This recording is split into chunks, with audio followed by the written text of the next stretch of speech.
Good morning everyone. Class 10 subject math की class में आपका स्वागत है। आज हम पढ़ेंगे प्रश्नावली 2.2 जिसकी चर्चा हम कल भी कर रहे थे, जिसके कुछ सवाल हमने कल हल किए। इससे आगे की चर्चा आज हम करेंगे। तो हमारे पास सबसे पहले हम देखेंगे प्रश्न 4। हम पढ़ रहे थे HCF और LCM, अभाज्य गुणनफल विधि द्वारा HCF और LCM। तो चौथा प्रश्न हमें इस प्रकार दे रखा है, किसी खेल के मैदान के वृत्ताकार पथ पर मैदान का एक चक्कर पूरा करने में रमन को 18 मिनट लगते हैं। मैदान का एक चक्कर पूरा करने में मैदान का एक चक्कर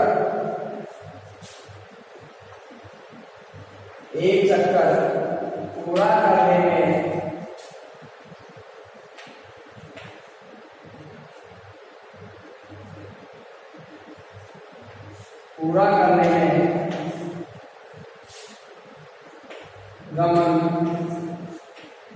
समय लेता है। वो दे रखा है 18 मिनट। रमन है जो मैदान का एक चक्कर पूरा करने में समय लेता है। कितना? मैदान का एक चक्कर पूरा करने में रमन समय लेता है 18 मिनट। उसी वृत्ताकार मैदान का एक चक्कर पूरा करने में अनुक्रिया मैदान का एक चक्कर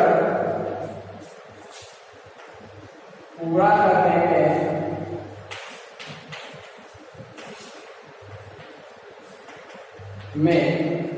अनुक्रिया समय लेती है। अनुक्रिया समय लेती है और अनुक्रिया जो समय लेती है वो है 18 मिनट। हमसे ये पूछा गया है कि कितने समय बाद दोनों पुनः उसी स्थान पर मिल जाएंगे। पुनः एक ही स्थान पर मिलने के लिए हमें दोनों का एलसीएम याद करना होता है। तो हम दोनों का क्या याद करेंगे? एलसीएम। तो एलसीएम याद करेंगे दोनों का। और एलसीएम याद करना मैंने आपको कल भी बताया और पहले भी हमें तरीका आता है। दो तरीके, एक तरीका है हमारा या तो दोनों का अलग अलग अभाज्य गुणनखंड करेंगे इस प्रकार, या दोनों का एक साथ निकाल के भी हम कर सकते हैं। तो इसके लिए 18 और 12 का एलसीएम। तो 18 का गुणनखंड करेंगे, 2 का भाग जाएगा, आ जाएंगे 9, इसमें जाएगा 3 का। तो 18 को लिख सकते हैं 2 गुणा 3 की घात। इसी प्रकार हमारे पास 12 है, 12 का गुणनखंड करेंगे, 2 का भाग जाएगा, 2 6 12, फिर 2 का जाएगा, 2 3 6 और 3 में 3 का भाग जाएगा। तो 12 को हम लिख सकते हैं क्या? 2 है 2 बार और 3 है।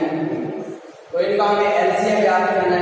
मैंने आपको बताया एलसीएम में भी संख्या इन दोनों में मिले उसकी बड़ी घात। दोनों में 2 कॉमन है तो बड़ी घात इसकी है 2 की घात। दोनों में 3 कॉमन है तो 3 की बड़ी घात है 3 की घात। हल करिए, 2 का स्क्वायर होता है 4 गुणा 3 का स्क्वायर 9 और दोनों को गुणा करने पर हमारे पास आ जाता है 36। हम लिख सकते हैं अतः 36 मिनट बाद अतः रमन और अनुक्रिया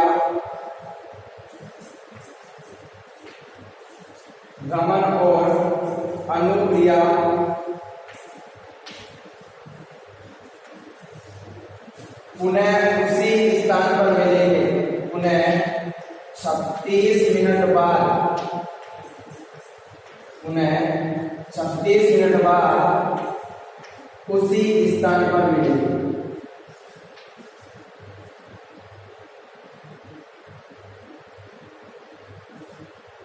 उसी स्थान पर मिलेंगे।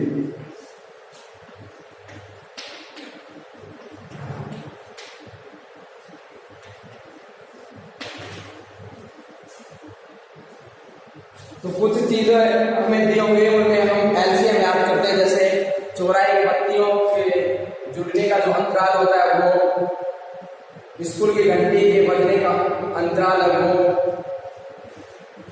पुनः किसी मैदान के चक्कर लगाने, पुनः उसी स्थान पर मिलने के लिए 2 या 2 से अधिक प्रतिभागी हो, उनके लिए, इन सभी चीजों के लिए हम एलसीएम याद करते हैं। और इसी के साथ सबसे बड़ी से बड़ी संख्या याद करने के लिए हम एचसीएफ और छोटी से छोटी संख्या याद करने के लिए हम एलसीएम याद करते हैं। इस प्रकार चौथे सवाल में हमसे पूछा गया था कि एक वृत्ताकार मैदान है जिसके एक पूरा चक्कर लगाने में, एक चक्कर पूरा लगाने में रावण 18 मिनट लेता है और उसी मैदान का एक चक्कर पूरा करने में अनुप्रिया 12 मिनट का समय लेती है।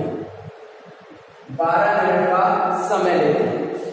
हमसे ये पूछा गया है कि रमन और अनुप्रिया पुनः उसी स्थान पर कितने मिनट बाद मिलेंगे, और इसके लिए हम 18 और 12 का एलसीएम याद कर सकते हैं। एलसीएम याद करें, हमारे पास है 36, तो 36 मिनट बाद रमन और अनुप्रिया दोनों पुनः उसी स्थान पर मिलेंगे। इसी प्रकार अगला सवाल देखेंगे।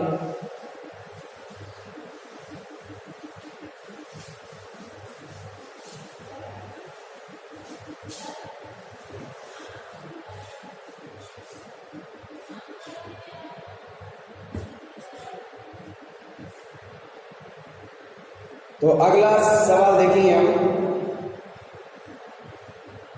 पांचवा सवाल है हमारे पास।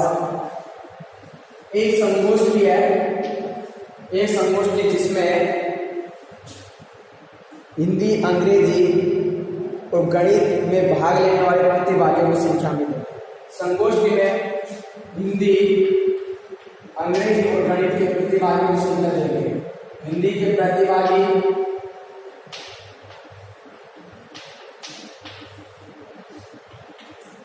अंग्रेजी के प्रतिभागी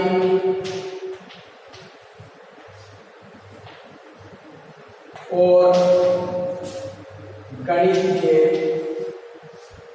प्रतिभागी, गणित के प्रतिभागी।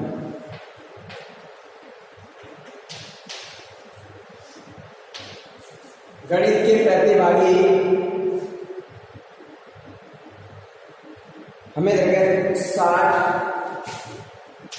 84 और 108। 60, 84 और 108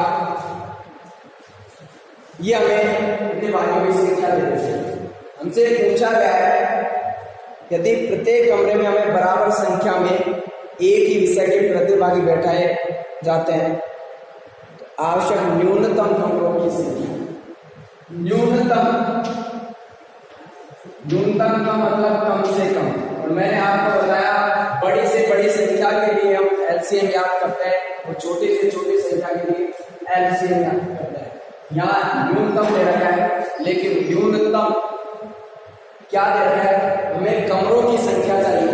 यहाँ जो हमें संख्या दे रखी है प्रतिभागियों की संख्या है, तो इसमें इसके अनुसार तो एलसीएम निकालना पड़ेगा। लेकिन इस चीज का ध्यान रखेंगे कि हमें एक ही न्यूनतम संख्या नहीं चाहिए, हमें न्यूनतम संख्या चाहिए कमरों की। तो कमरों की संख्या का न्यूनतम संख्या चाहिए, इसमें एलसीएम नहीं होगा।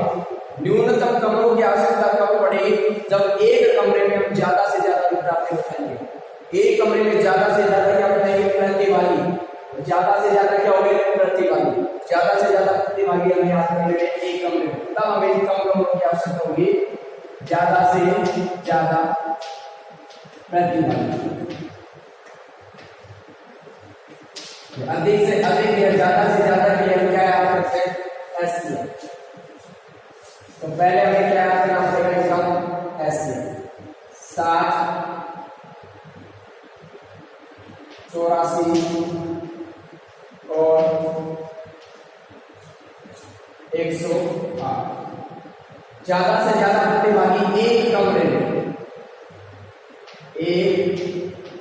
में, ज्यादा से ज्यादा प्रतिभागी कितने बैठाए जा सकते हैं, उसके लिए हम 60, 84 और 108 का क्या याद करेंगे, एससीएम। 60 का गुणनफल करेंगे, 2 का भाग देंगे 30, फिर 2 का भाग देंगे 15, फिर फिर 3 का भाग देंगे 5, फिर 5 का भाग देंगे 1, या जाएगा 7, 2 की घात 2 गुणा 3 गुणा 5। इसके बाद 84 का करेंगे तो 2 का भाग देंगे 42, फिर 2 का भाग देंगे 21, 3 का भाग देंगे 7, 7 का भाग देंगे 1। हमारे पास 84 का है 2 की घात 2 गुणा 3 गुणा 7। फिर 108 का गुणनखंड करेंगे, 108 में भाग जाएगा 2 का 54, फिर 2 का भाग है 27, 27 में 3 का भाग 3 दिया 9, फिर 3 का होती है 27, 3 दिया 9, 3 एकम 3। हमारे पास आया 108 बराबर 2 की घात 2 गुणा 3 की घात 3। हमें याद करना है एचसीएफ।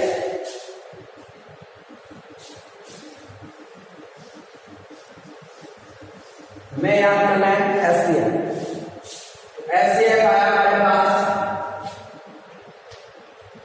जो संख्या मिली उसकी बड़ी घात, यहाँ 2 की घात 2 सभी में समान है, या 2 की घात 2 गुणा 3 तीनों में समान है, लेकिन छोटे घात क्या है 3, जो मिले उसकी छोटी वाली घात ले लो। 2 का स्क्वायर 4 पर 4 दिया 12, एक एचसीएफ आ गया 12। अर्थात हम एक कमरे में ज्यादा से ज्यादा 12 विद्यार्थी बिठा सकते हैं। हमें पूछा है न्यूनतम कमरों की संख्या, न्यूनतम कमरों की संख्या, न्यूनतम कमरों की संख्या याद करने के लिए हम कुल विद्यार्थियों में 12 का भाग करेंगे। कुल विद्यार्थी हमारे पास 7 प्लस 84 प्लस 108, और एक कमरे में कितना बैठा सकते हैं 12। इनको जोड़ेंगे तो हो जाएंगे 252 बटे 12, तो याद रखेंगे 21 कमरे। अतः न्यूनतम कमरों की संख्या, न्यूनतम कमरों की संख्या बराबर 21 कमरे। इस प्रकार हमें न्यूनतम कमरों की संख्या कितने की आवश्यकता पड़ेगी एक बार और समझेंगे। हमें एक संगोष्ठी है जिसमें हिंदी के प्रतिभागी 60, अंग्रेजी के प्रतिभागी 84, गणित के प्रतिभागी 108 लोग हैं, और इनको हमें ये बताना है कि इनको बिठाने के लिए हमें कितने कमरों की आवश्यकता होगी। शर्त ये दी गई है कि प्रत्येक कमरे में समान एक ही विषय बराबर संख्या में एक ही विषय के विद्यार्थी बराबर संख्या में बैठना है। जैसे एक में 12, दूसरे 12, तीसरे में भी 12। इस प्रकार हमें बराबर संख्या के विद्यार्थी बिठाने। तो हमें न्यूनतम कमरों की संख्या पूछी है। न्यूनतम का मतलब होता है कम से कम, तो कम से कम हम एलसीएम याद करते हैं, लेकिन न्यूनतम जो संख्या पूछी है वो कमरों की संख्या पूछी है, और जो हमें मान दिया गया है वो किसका दिया गया है प्रतिभागी।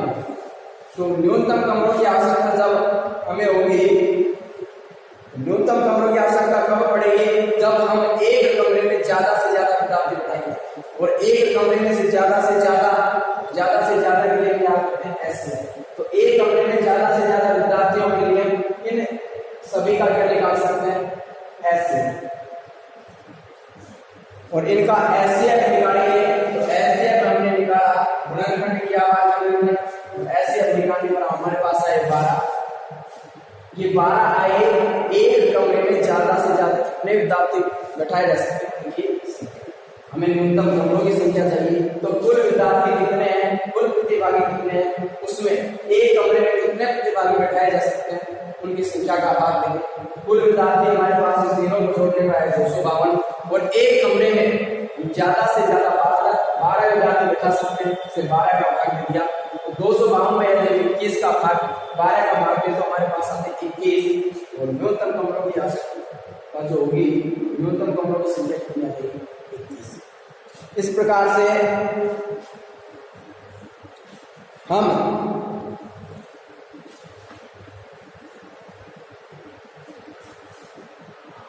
याद कर सकते हैं किसी भी न्यूनतम या अधिकतम संख्या। मैंने फिर बताया कम से कम संख्या निकालने के लिए एल से, और अधिक से अधिक संख्या निकालने के लिए एस से ज्ञात करते हैं।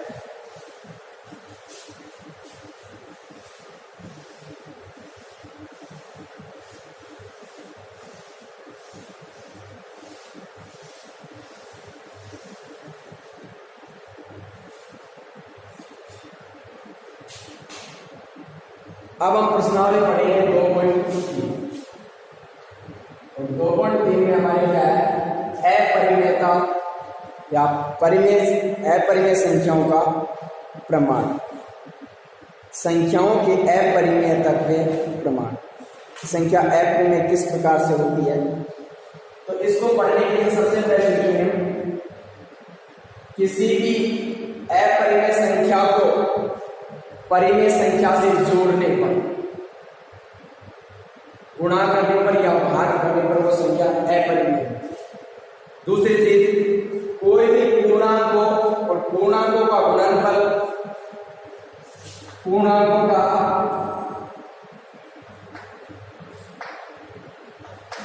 गुणनफल, भागफल, योगफल वह घटा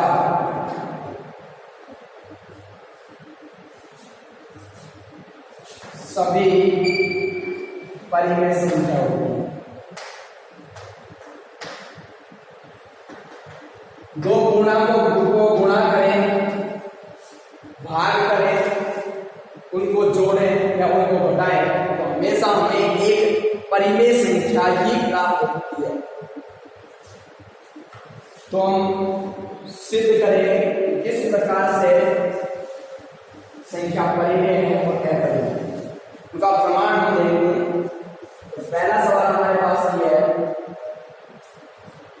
कि हमें सिद्ध करना है, सिद्ध कीजिए कि 5 माइनस √3 एक अपरिमेय संख्या है।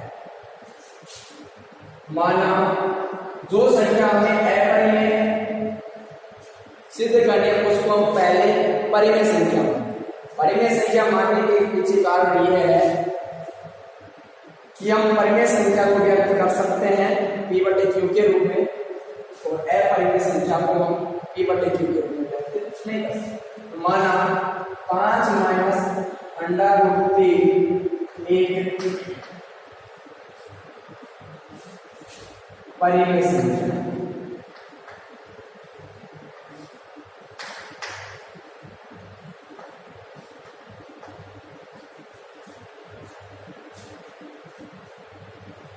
आगे बढ़ेंगे।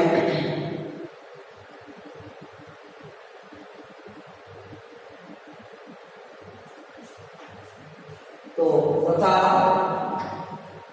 A व B दो पूर्णांक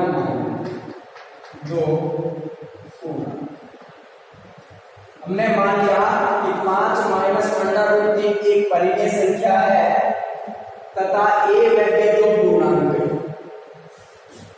A/B दोनों से इसकी तुलना करेंगे,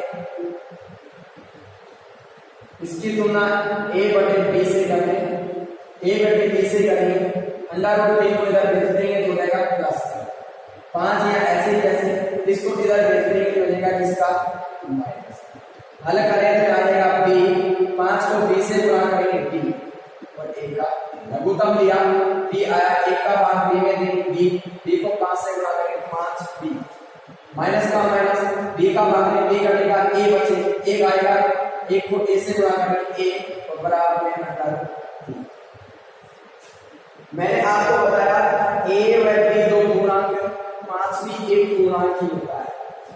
तो मैंने आपको बताया कि पूर्णांकों का गुणनफल हो, भागफल हो या घटा हो, सभी क्या होते हैं, परिमेय संख्या होती है। चूंकि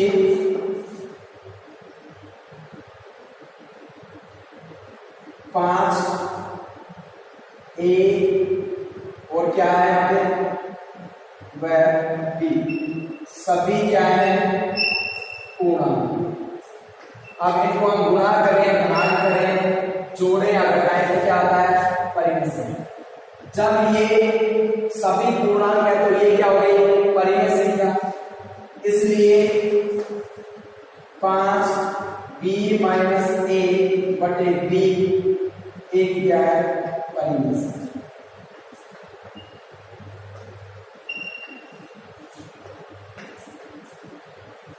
परिमेय संख्या है।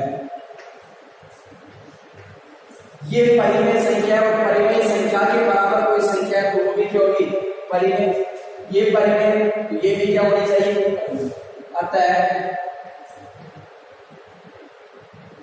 √3 भी एक क्या है, परिमेय संख्या।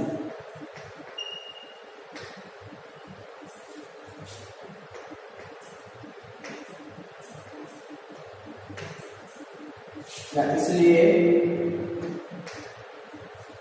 √3 भी क्या है, परिमेय संख्या। लेकिन यह विरोधाभासी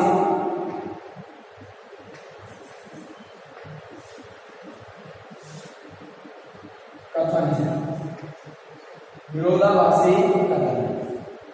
यह विरोधाभासी कथन क्यों है, क्योंकि √3 क्या है, अपरिमेय संख्या। वास्तव में √3 अपरिमेय संख्या, क्योंकि मैंने बताया वे संख्याएं जिनका अंडर के अंदर वे सभी संख्याएं जिनका पूर्ण वर्गमूल नहीं निकलता है वो अपरिमेय संख्या।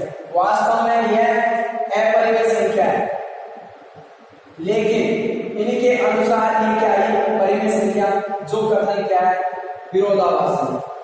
अतः ये पूरी संख्या क्या हो जाएगी, 5 माइनस √3 एक अपरिमेय संख्या, अपरिमेय संख्या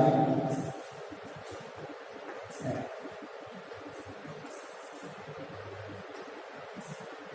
इस प्रकार हम किसी भी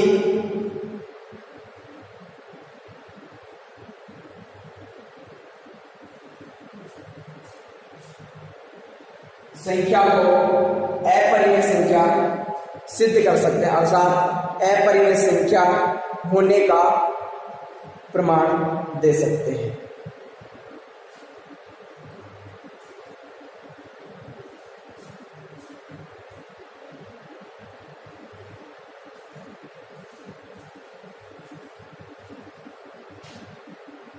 इससे आगे बढ़े और सवाल देखेंगे।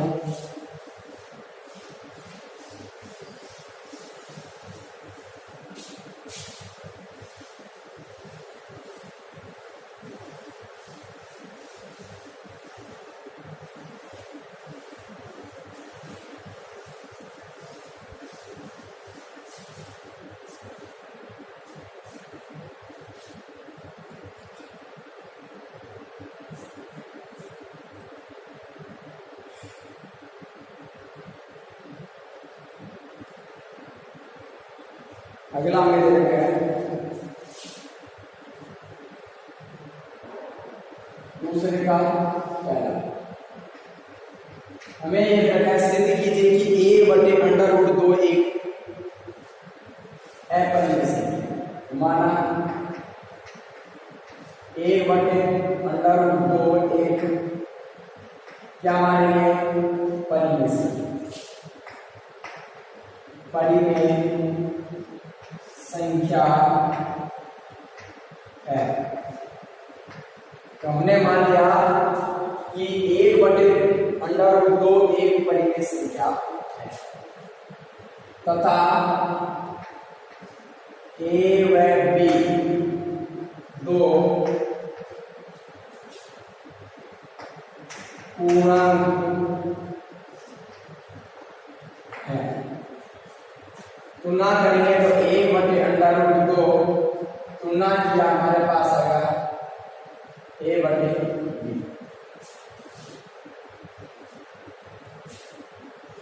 तो हम देखेंगे हरों का प्रमेयकरण कर सकते हैं। हरों का प्रमेयकरण करेंगे तो √2 से ऊपर और नीचे दोनों जगह गुणा कर सकते हैं।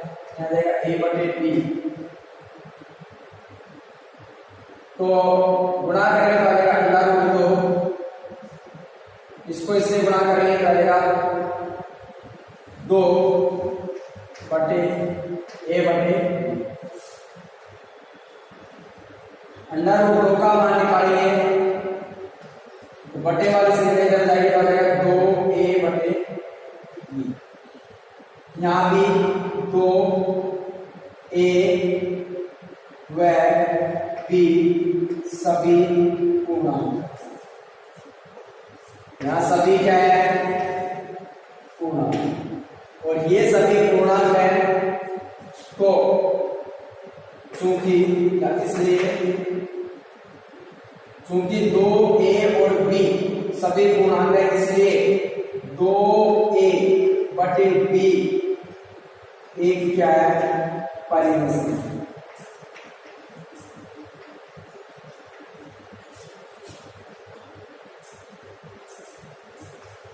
परिमेय संख्या 2a/b क्या है? परिमेय संख्या। और परिमेय संख्या है तो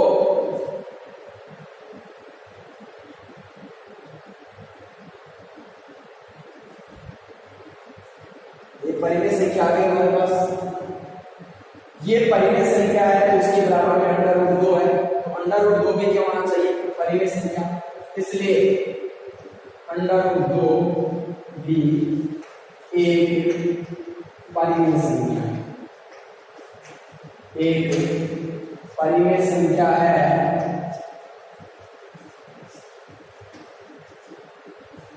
√2 भी एक परिमेय संख्या है।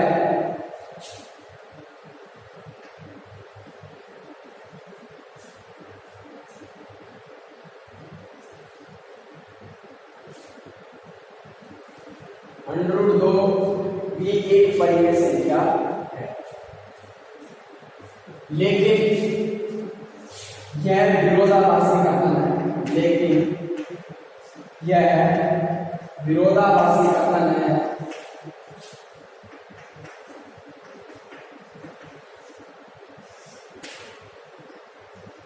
लेकिन यह विरोधाभासी कथन है और विरोधाभासी कथन है तो क्यों है? क्योंकि √2 वास्तव में अपरिमेय संख्या होती है, लेकिन इनके अनुसार एक परिमेय संख्या है, इसलिए विरोधाभासी कथन है। अतः 1/√2 एक अपरिमेय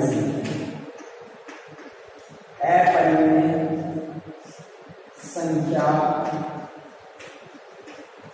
है। इस प्रकार हमने a/√2 को भी अपरिमेय संख्या सिद्ध कर लिया। इसका दूसरे का दोष है वो पहले की तरह है, वो भी इसी प्रकार के एक सवाल को मैं बता देता हूं। इसके बाद अगला प्रश्न देखिए। इसका एक प्रश्न अंक का तीसरा बता देता हूं, दूसरे का तीसरा।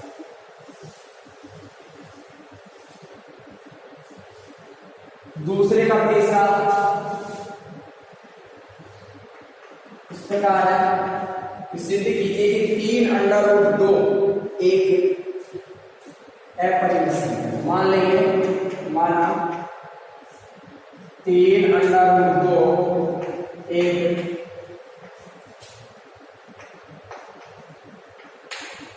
परिमेय संख्या है।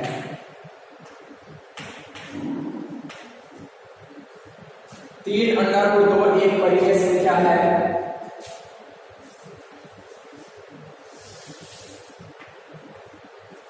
तथा ए व बी दो पूर्णांक। वो हम तुलना करेंगे तीन अंडर रूट दो ए बटे बी। हमें अंडर रूट दो याद रखेंगे, इसको इधर देखने की वजह ए गुणा वाली संख्या बटे में पहले से बटे में क्या है वो आएगा, क्योंकि ए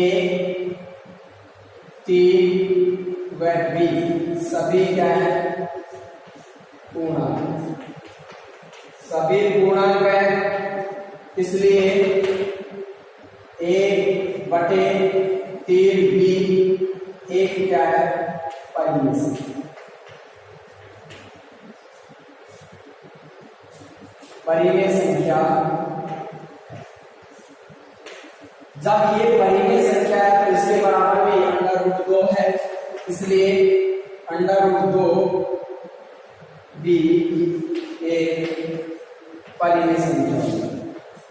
परिमेय संख्या है, परिमेय संख्या है। लेकिन यह क्या है विरोधाभासी घटक है, लेकिन यह विरोधाभासी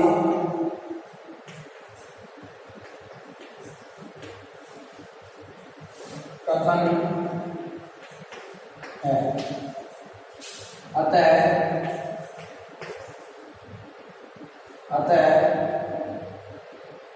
तीन अंडर रूट दो एक अपरिमेय संख्या, अपरिमेय संख्या है। अतः तीन अंडर रूट दो एक अपरिमेय संख्या है।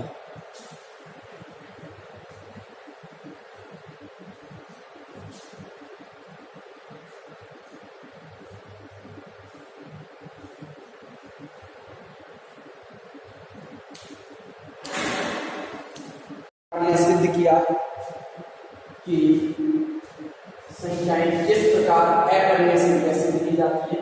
क्या करना होता है, जो संख्या हमें अपरिमेय सिद्ध करनी होती है उसको सर्वप्रथम परिमेय मान लेते हैं। परिमेय होने का कारण मैंने आपको बताया। इसके बाद ए और बी को पूर्णांक लेंगे, दोनों पूर्णांकों से दी गई संख्या की तुलना करेंगे, अंडर रूट वाली संख्या को एक तरफ रखेंगे, बाकी बची हुई संख्या को दूसरे पक्ष में रख देंगे। जहां जितनी भी संख्या होगी वो सभी पूर्णांक होंगी और पूर्णांकों का गुणनफल, भागफल, घटाव या योगफल सभी परिमेय संख्या होने के कारण वह संख्या परिमेय हो जाती है। और परिमेय संख्या के बराबर में जो अंडर रूट की संख्या होती है वो भी परिमेय संख्या हो जाती है। लेकिन ये विरोधाभासी कथन होता है, क्योंकि अंडर रूट के अंदर वे सभी संख्याएं जिनका पूर्ण वर्गमूल नहीं होता है अपरिमेय संख्या होती है। लेकिन यहाँ परिमेय संख्या वास्तव में अपरिमेय होती है, इसलिए वो कथन विरोधाभासी होता है। इसके कारण जो संख्या हमसे पूछी गई है वो अपरिमेय ही होगी। इसका लास्ट प्रश्न है तीसरा, और तीसरा प्रश्न हमें स्वीकार किया गया है कि सिद्ध कीजिए कि under root p plus under root q एक अपरिमेय संख्या है। सबसे पहले दी गई संख्या को जैसे पहले करते हैं वैसे ही परिमेय संख्या मान लेते हैं। माना under root p plus under root q एक परिमेय संख्या क्या है, परिमेय संख्या। जब परिमेय मान लेता हूं तो ए व बी तो क्या लेंगे, तथा ए व बी दो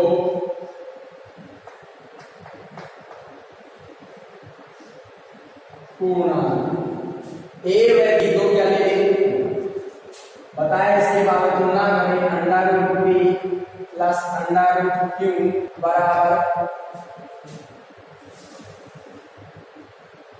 ए बटे मैंने पहले बताया अंडर रूट वाली संख्याओं को एक तरफ रख लेते हैं, बाकी बची हुई संख्याओं को दूसरी तरफ रखते हैं। लेकिन यहाँ पर तो दोनों ही संख्याएं अंडर रूट की हैं, इसलिए पहले एक में से हम अंडर रूट उठाएंगे। अंडर रूट उठाने के लिए पहले पक्षांतर कर देंगे। अंडर रूट p या फिर दोनों पक्षों का यही वर्ग कर देंगे, दोनों पक्षों का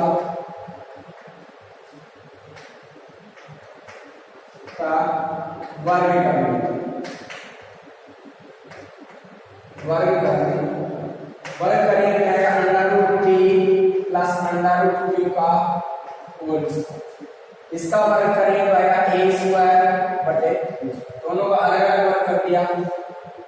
a माइनस b के होल स्क्वायर वाले सूत्र से बोलेंगे तो जगह a का स्क्वायर अंडर रूट b का स्क्वायर प्लस 2a के स्थान पर अंडर रूट b के स्थान पर अंडर रूट q का स्क्वायर तो अंडर रूट q का स्क्वायर बराबर a स्क्वायर बटे b स्क्वायर। यहां आ जाएगा हमारे पास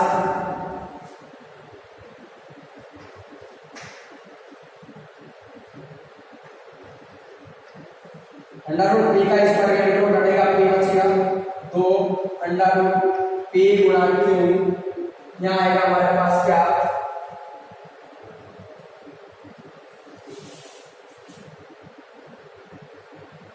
q। इसका स्क्वायर करेंगे q, यहां आएगा a square minus b square. तो हम याद रखेंगे 2 अंडर रूट p गुणा अंडर रूट q, बाकी इधर भेजेंगे तो जगह a स्क्वायर बटे b स्क्वायर, इसको इधर भेजेंगे ये माइनस का, इसको भी इधर भेजेंगे ये भी माइनस। नीचे की मान लेंगे यह जगह 2 अंडर रूट p q लघुत्तम लेंगे आएगा b स्क्वायर, यहाँ जाएगा a स्क्वायर माइनस p को b से गुणा करें b स्क्वायर, p को q से गुणा करें q स्क्वायर। हमें अंडर रूट वाली संख्या रखनी है तरफ, अंडर रूट p अंडर बराबर 2 को इधर लेने के जाएगा a square minus b square minus q b square बटे b स्क्वायर, और जो ये गुणा वाली जो संख्या है वो आ जाएगी बटे, चूंकि a p b और 2 a p q b और 2 सभी क्या है पूर्णांक। हमें प्रश्न में ये दे भी रखा है कि p और q अभाज्य धनात्मक पूर्णांक है, ये लिखते हैं जहां p व q अभाज्य धनात्मक पूर्णांक, धनात्मक पूर्णांक, अभाज्य धनात्मक पूर्णांक है। तो लिखेंगे चूंकि a b p q व 2 सभी पूर्णांक, और ये सभी पूर्णांक हैं, इसलिए ये पूरी संख्या क्या हो गई परिमेय संख्या। इसलिए a square minus p b square minus q b square बटे 2 b स्क्वायर भी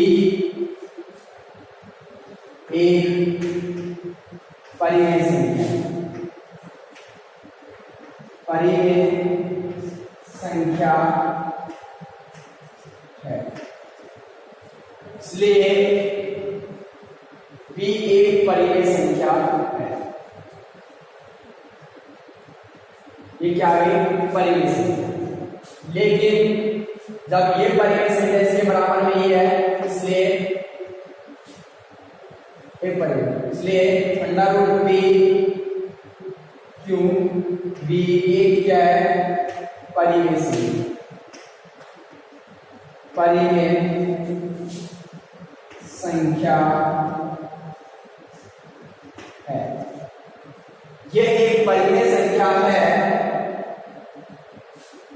लेकिन अंडर रूट के अंदर p और q दोनों अभाज्य संख्याएं और अभाज्य संख्याओं का कोई पूर्ण वर्गमूल नहीं होता है, इसलिए ये क्या होती है, अपरिमेय संख्या। वास्तव में अपरिमेय होते हैं लेकिन यहाँ परिमेय आ गए इसलिए, लेकिन यह विरोधाभासी कथन है, विरोधाभासी